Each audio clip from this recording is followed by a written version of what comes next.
Guys, आज हम सीखेंगे एक्सेल के दो पावरफुल फंक्शंस, इंडेक्स और मैच। इंडेक्स हमें डेटा की एग्जैक्ट वैल्यू निकाल कर देता है और मैच बताता है उस वैल्यू की पोजीशन।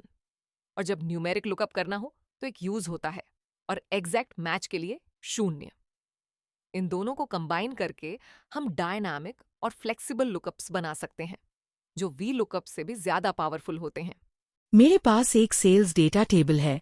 अगर मुझे जॉर्डन मिचेल का टोटल सेल्स चाहिए तो मैं इंडेक्स फंक्शन से स्टार्ट करूंगा।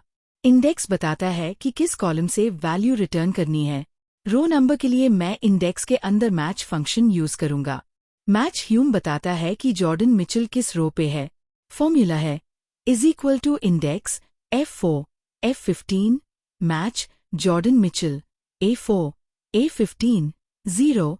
यहाँ पर टेक्स्ट है एक्सकैट मैच 0 यूज करेंगे और रिजल्ट तुरंत मिल गया 99,928। टू गाइस है ना मैजिकल। सो अब मैंने इसमें क्वार्टर ऐड किया, फॉर्मूला वही है, उसी का उसे करेंगे। सो अब हेम B1 E1 लेना है और लास्ट में एक और मैच फंक्शन ऐड करना है जैसा आपको शो कर रहा है और रिजल्ट हेम मिल जाता है। सो गाइस, ये वीडियो मैंने इसलिए बनाया बिकॉज इसका ऑफिस यूज बहुत होता है। इंडेक्स के अंदर मैच यूज करके हम रो और कॉलम दोनों डायनामिकली सिलेक्ट कर सकते हैं। Out row index plus match एक पावरफुल अल्टरनेटिव है लुकअप के लिए। तो अब यहाँ बस क्वार्टर का सारा डेटा B1 E1 लेना है, F1 F16 किजगर बस और आई केज एक और मैच यूज करेंगे और एंटर प्रेस करेंगे। सो गाइज, अब ये डायनामिकली हो जाता है। आपको जो भी वैल्यू चाहिए वो आओ को एक क्लिक में मिल जाती है। डेटा वैलिडेशन की हेल्प से आपको ये कर लेना।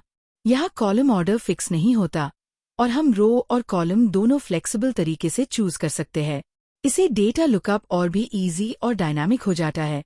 तो गाइस, आपके पास अगर बिग डेटा है तो आप उसमें से वैल्यू आसानी से निकल SKT हो और आपका ये स्ट्रॉन्ग पॉइंट बन जाता है। ये लुकअप से भी पावरफुल बन जाता है। I hope you understand easily. If you have any doubt so comment please. So